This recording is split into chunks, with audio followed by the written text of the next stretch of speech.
Bonsoir à tous les deux. Ouais, voilà, choisissez votre chaise. Alors, Franck de Pève, c'est vous qui êtes à l'origine finalement de ce livre, ce livre très imposant d'ailleurs, une brique sur finalement l'histoire, je dirais, sociale et artistique des affiches syndicales. Tout à fait, Comment c'est né ce projet? on est deux cofondateurs de Métamorphosis, qui est une ASBL belge spécialisée dans la préservation de la mémoire des lieux et la transmission de la fierté des hommes. Et en fait, dans le cadre du tout premier projet sur le charbonnage du hasard à Cherat, on avait pris contact avec la FGTB à Liège de façon à récupérer des archives sur les grèves des anciens mineurs. Et on a découvert complètement par hasard un panneau avec des anciennes affiches syndicales. Et ça a été assez surprenant parce qu'on passait d'une esthétique soviétique à la fin du 19e à quelque chose de très bourgeois américain dans les années 50 et Ouais, puis très bande surtout, vous avez dessinée découvert ensuite. des pépites, enfin, des choses vraiment, vraiment superbes, très belles, très esthétiques, très artistiques. Ouais, tout à fait, d'une qualité à laquelle on ne s'attendait pas. C'est-à-dire qu'on connaît tous les affiches syndicales parce qu'on y a tous été confrontés dans la rue au moment des grandes grèves ou autres, mais on n'avait jamais prêté véritablement attention à leur qualité artistique en fait. Alors, dans ce livre, vous réunissez à la fois ces affiches et ces travaux, ces réalisations très artistiques et ce travail d'artiste, voilà, et en même temps une série de contributeurs qui les commentent. Ça va de l'homme politique au politologue, en passant par des artistes, des journalistes, comme vous d'ailleurs, Christophe Dezogne. Vous êtes journaliste, mais aussi historien de l'art. Et Oui, vous en bonsoir. commentez quelques-unes hein, de ces affiches. Absolument. Notamment une affiche dont on va peut-être voir, dont on va certainement voir une image dans quelques secondes, une affiche qui date du début du siècle et qui est l'inauguration de la Maison du Peuple de, de Bruxelles. De Bruxelles, absolument. Qui est une affiche qui date de la fin du 19e siècle exactement. Et qui est dans une esthétique tout à fait Art Nouveau. Et donc c'est une invitation à l'inauguration de la Maison du Peuple qui, dans un esprit peut-être un peu anticlérical, se passe le dimanche et le lundi de Pâques de l'année 1798. Et c'est vrai que, 1898, c'est vrai si que je- ce qui est vraiment frappant, c'est de voir avec quel soin et quel rapport vraiment au détail et au détail Art Nouveau ces affiches sont réalisées. Absolument.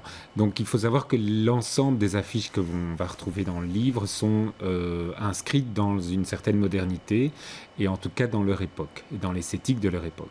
Et donc il y a un rapport des artistes qui ont collaboré sur ces affiches à leur environnement esthétique, à la modernité et notamment à la fin du 19e siècle, à ce qui est le plus moderne et le plus contestataire pour l'époque, c'est l'Art Nouveau avec cette esthétique qu'on va retrouver chez Horta notamment, et Horta qui est évidemment l'auteur de cette Maison du Peuple, malheureusement disparu aujourd'hui. Ouais, on va en voir d'autres, hein, des affiches, mais Franck de Pève, c'est vrai que ce qui est frappant de ce qu'on voit à travers ces affiches, c'est le fait que ce sont des artistes qui, pendant un certain nombre d'années, les ont réalisées. C'est vrai qu'on a tendance à l'oublier aujourd'hui, puisque même s'il en reste peut-être encore, c'est quand même pas la majorité. Hein.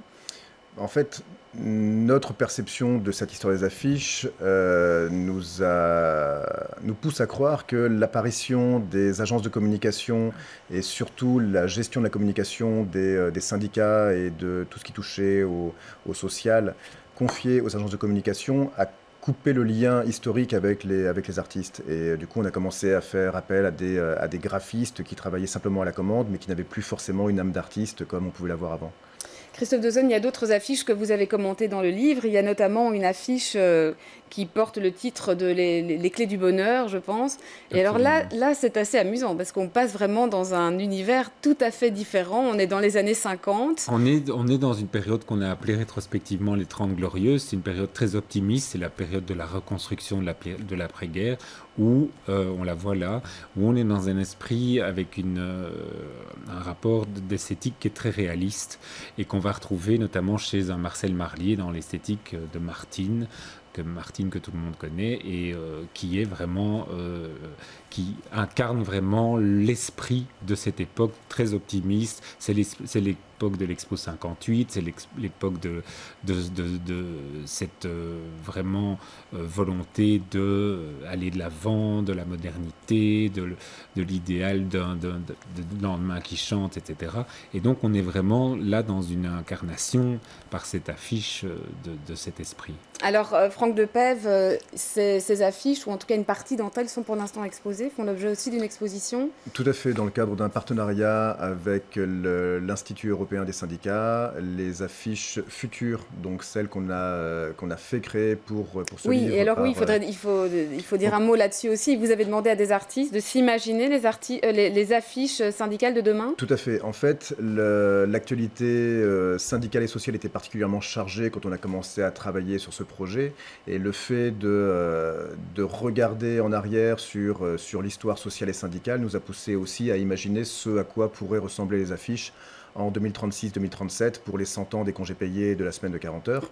Et on a commencé à interroger des amis artistes autour de nous pour savoir quelle était leur vision et quelle pourrait être l'esthétique future de ces affiches.